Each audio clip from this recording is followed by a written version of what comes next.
یہ آگ کسی کے لیے نہیں آئی، یہ آگ اپنے تیرا میرا رشتہ کیا،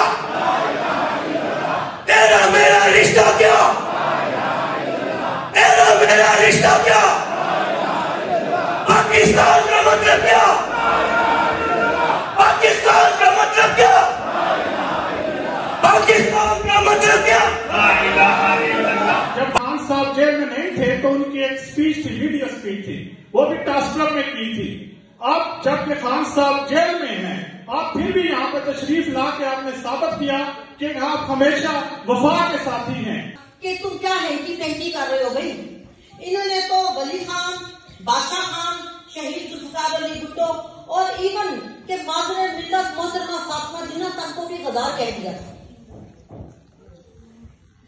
ہم ان سے پوچھتے ہیں کہ آپ پاکستان کی فضاؤں میں ہیں، آپ پاکستان کے ریگستانوں میں ہیں، آپ پاکستان میں بلوچستان کے پہاڑوں میں ہیں، آپ پاکستان کی زمین پہ ہیں، آپ ہر ادارے میں ہیں، آپ نے ہر جگہ قبضہ کیا ہوا ہے، اور کیا ہم تمہارے غلام ہیں؟ بالکل بھی نہیں، ایبسولوٹلی ناٹ۔ انہوں نے ہر قومی ادارے سے، سیاستدانوں کے اندر سے، عدلیہ کے اندر سے غداروں اور کالی بھیڑوں کو اکٹھا کیا ہے، جنہوں نے ملک کو بیچا، آپ کو اور مجھے غیر ملکی آقاؤں کے آگے گروی رکھا۔ پاکستان کی سیاسی اشرفیہ اور عسکری اشرفیہ کے گٹھ جوڑ کو ہم مسترد کرتے ہیں۔ انہوں نے پاکستان میں جمہوریت ختم کر کے اسے ایک عسکری ریاست میں تبدیل کر دیا گیا ہے۔ ہم ایک آزاد قوم ہیں، انف از انف، اور آزادی ملتی نہیں میرے بھائی بہنوں، چھینی جاتی ہے۔ اور پھر بغیرتوں نے مل کے پی ٹی ایم کی جماعتوں کے اندر جو قانون سازی کی ہے، جمہوریت بھی اس میں شرمندہ ہے۔ ان طاقتوں نے کالی بھیڑوں اور غداروں کے اکٹھا کر کے ایک جمہوری عمل کو روک کر ایک متوازی نظام بے آئینی پاکستان میں قائم کی ہے۔ ہمیں آزادی چھینی ہے، ہم چھین لیں گے، بولیے آزادی، ہم چھین لیں گے، ہم چھین لیں گے، ذرا زور سے بولیے، ہم چھین لیں گے، تمہیں دینی پڑے گی، تمہیں دینی پڑے گی، اور تیرا باپ بھی دے گا آزادی۔ پاکستانیوں ان کالی بھیڑوں سے یہ ہم ان پہ کبھی اعتماد نہیں کریں گے، جنہوں نے قوم کے مفادات کا ہمیشہ سودا کیا ہے، جو غدار حکمران ہے، حکمرانوں سے مل کے غیر ملکی قوتوں کے ساتھ کام کرتے ہیں۔ اس ریاست نے 9 مئی کے من گھڑت اور مشکوک واقعے کو بنا کے جو جبرن اپنی قوم پہ ظلم کیا ہے، اللہ اکبر۔ ہمارا ایک کلچر ہے خواتین کی رسپیکٹ کرنا، چادر چار دیاری کا احترام کرنا، ان بغیرتوں نے اسے بھی پامال کیا ہے۔ یہ بزدل جج جن کی ہمت ہی نہیں پڑتی کہ مقدمات کے فیصلے کریں، ضمانتوں کو منظور کریں، انہیں تو چلو بھر پانی میں مر جانا چاہیے۔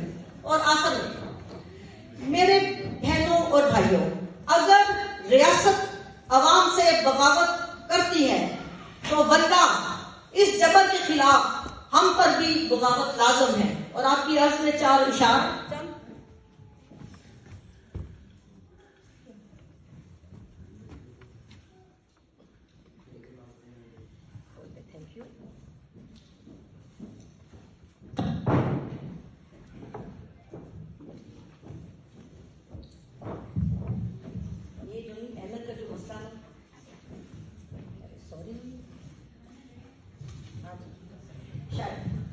میں باغی ہوں، میں باغی ہوں، میں باغی ہوں، میرے ہاتھ میں حق کا جھنڈا ہے، میرے سر پہ موت کا پھندا ہے، میں مرنے سے کب ڈرتی ہوں، میں موت کے خون کا سورج جب چمکے گا، میرے خون کا سورج جب چمکے گا تو بچہ بچہ کہے گا میں باغی ہوں، میں باغی ہوں، میں باغی ہوں۔ اس کے ساتھ کہاں لکھا ہے کہ تمہاری مرضی کے لفظ بولوں، کہاں لکھا ہے کہ تمہاری مرضی کے لفظ بولوں، اپنی سوچوں کے دائرے کو تمہارے بھوتوں کے تابع کر دوں، کہاں لکھا ہے؟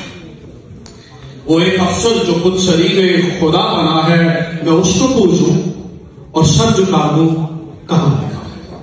میں اس کو پوچھوں اور سر جھکا دوں کہاں لکھا ہے؟ وہ شخص جس نے قوم کو شعور بخشا، وہ شخص جس نے قوم کو شعور بخشا، تمہاری کمائی چاک کر کے، میں اس کو یکسر بولا دوں کہاں لکھا ہے؟ میں اس کو یکسر بولا دوں کہاں لکھا ہے؟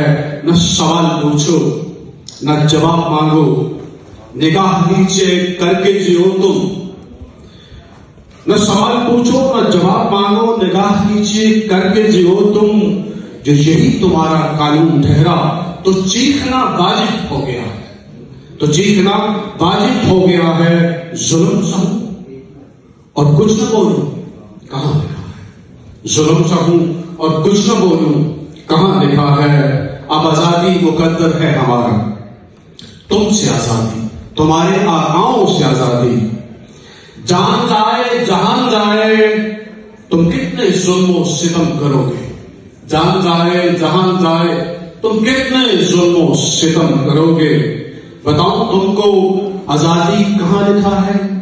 باہر نکلو آسمان دیکھو، باہر نکلو آسمان دیکھو، آسمان دیکھو یہ وہاں لکھا ہے۔ کہاں لکھا ہے کہ تمہاری مرضی کے مشکور ہے؟ مجھے اتفاق ہوا یہاں پر عدالت میں جانے کا ایک کیس کے سلسلے میں یہ ایک کی بات آپ سے کرنا چاہتا ہوں کہ دنیا میں جس ملک کی بھی آپ بات کرتے ہیں تو ادارے تشکیل پائے جاتے ہیں وہاں کی عوام کی حفاظت کے لیے۔ وہاں پر ایک شخص تھا جس نے ایک دوسرے شخص کو مارا تھا اور سامنے 6 جج بیٹھے ہوئے تھے، جج ساتھ میں بیٹھا ہوا تھا، تو ان کو دیکھ کے میری آنکھوں میں آنسو آ رہے تھے کہ کتنا ظلم ہے پاکستان میں کہ وہ جو جج کی کرسی پہ بیٹھا ہوا ہے وہ انصاف نہیں دیتا، وہ کسی جنرل کے اشارے پر ناچتا ہے، اور وہاں ایک مظلوم بیٹھا ہوا 100% اس یقین کے ساتھ بیٹھا ہوا تھا کہ یہ 6 جج میری داد رسی کریں گے۔ وہاں پر پولیس، یہاں کی پولیس آپ کی پروٹیکشن کے لیے آتی ہے، اگر یہاں پر کوئی فائرنگ ہو رہی ہو تو ہم سارے بھاگ جائیں گے، پولیس اس سمت میں جائے گی جہاں پر گولیاں برس رہی ہیں۔ ہماری پولیس کیا کرتی ہے؟ ہمیں مارتی ہے، ہماری فوج ہمیں مارتی ہے۔